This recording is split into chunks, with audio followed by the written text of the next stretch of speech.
President Carter spent nearly 2 years in hospice care as the nation said their goodbyes, making a final public appearance in November 2023 to mourn his late wife Rosalind. Jimmy Carter, the Nobel Peace Prize-winning 39th President of the United States who transformed his legacy from one-term commander-in-chief to beloved humanitarian, died on Sunday, December 29 at the record-breaking age of 100. His son James E. Carter III confirmed that he died at home in Plains, Georgia, per the Washington Post. The Carter Center also announced his death in a post on X, formerly Twitter. Carter's wife of nearly 8 decades, Rosalind Carter, died 13 months earlier at the age of 96. He made his final public appearance in November 2023 to mourn her death. Carter is survived by his 4 children with Rosalind, Jack, Chip, Jeff, and Amy. In March 2019, Carter became the longest-lived American president who also enjoyed the lengthiest post-White House life. His and Rosalind's 77-year marriage was the longest of any first couple. The Carter Center announced in February 2023 that the former president had been moved to hospice care following a series of short hospital stays, adding that he decided to spend his remaining time at home with his family. Carter's longevity in hospice surprised the whole family, his grandson Jason Carter told People in September 2023, adding that it had turned into a real blessing. This is an important part of his faith journey, and it's one that you don't get to experience at any other time in your life except for the very end, Jason said. And so in that way, I think this has been a really meaningful time for him, and it's been a really reflective time for him. Jason told Southern Living in June that Carter was no longer awake every day, adding that his grandfather was experiencing the world as best he can as he continues through this process. Although President Carter contended with a string of health struggles over the past decade, including a cancer bout in 2015, he remained physically active into his 90s, continuing to help build houses for Habitat for Humanity, attending regular church services and teaching Sunday school. In August 2015, Carter revealed that he had a small mass removed from his liver, at which time doctors discovered that he had cancer which had spread to other parts of his body. He faced the diagnosis with his trademark humor and impatience. His friend and former White House Communications Director Gerald Rofshoon told People at the time, "Nothing about Jimmy has changed with this diagnosis. The cancer was eliminated within 4 months, and he resumed life as usual." In July 2017, the former president made headlines again when he collapsed from dehydration while at a Habitat for Humanity work site in Canada, only to return the following morning after the hospital gave him the all-clear. In October 2019, he was hospitalized after falling and fracturing his pelvis at his home in Plains, Georgia. His injury was described in a statement from the Carter Center as minor.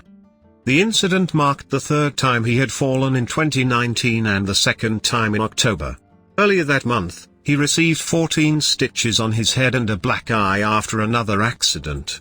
And in May 2019, he fell at his home and had to undergo surgery on his broken hip. Hours after that first October incident, he went to Nashville with Mrs. Carter to lead their annual Build for Habitat. There he helped glue, drill and nail pieces of wood together for corbels as part of a project to build 21 new homes in Nashville's Park Preserve neighborhood. One of the things Jesus taught was, if you have any talents, try to utilize them for the benefit of others, President Carter told People from the Habitat construction site. That's what Rosa and I have both tried to do. It's hard to live until you're 95 years old, he told People in 2019.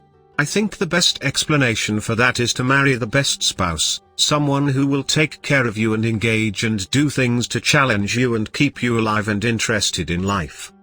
I think both mine and Rosa's minds are almost as good as they used to be, we just have limited capability on stamina and strength, he added.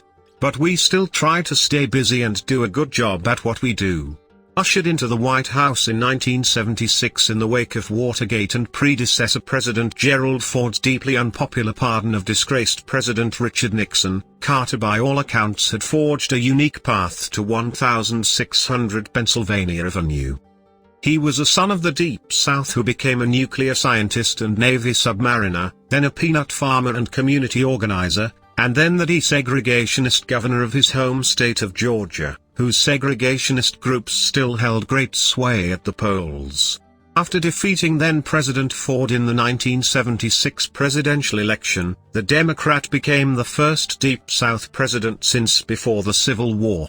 Carter's time in the nation's highest office was marked by economic uncertainty, rising gas prices, political upheavals, racial tensions and increasing evidence of America's waning power overseas. Though he negotiated a lasting peace treaty between Egypt and Israel and re-established full formal diplomatic relations with China, his popularity plummeted as he made a series of clumsy public relations gaffes, launched a rescue mission for American hostages in Iran that ended in a fiasco, and enacted a controversial boycott of the 1980 Moscow Olympics. He lost re-election to Republican rival Ronald Reagan by a historic landslide in 1980. After leaving the White House, however, the Carters set the standard for post-presidency activism that successors like the Clintons and Obamas have followed. He and Rosalind created the Carter Center to further global peace and human rights, brokered a nuclear non-proliferation deal with North Korea, acted as an unofficial diplomat on behalf of the U.S. in troubled areas around the world, and worked hands-on to build affordable homes for low-income families both in the U.S. and abroad. In 2002, Carter was awarded the Nobel Peace Prize for his efforts to promote peace, democracy and human rights. To those who knew him best as he rose to national prominence, Carter remained the unpretentious peanut farmer who grew up in a tiny Georgia town. Pennsylvania dairy farmer Wayne Harpster was friends with Carter since their first fishing trip in 1979. They kept in touch over the years, with Carter visiting Harpster nearly every year to go fishing. In 1989, the former president even helped his old fishing buddy build a covered bridge.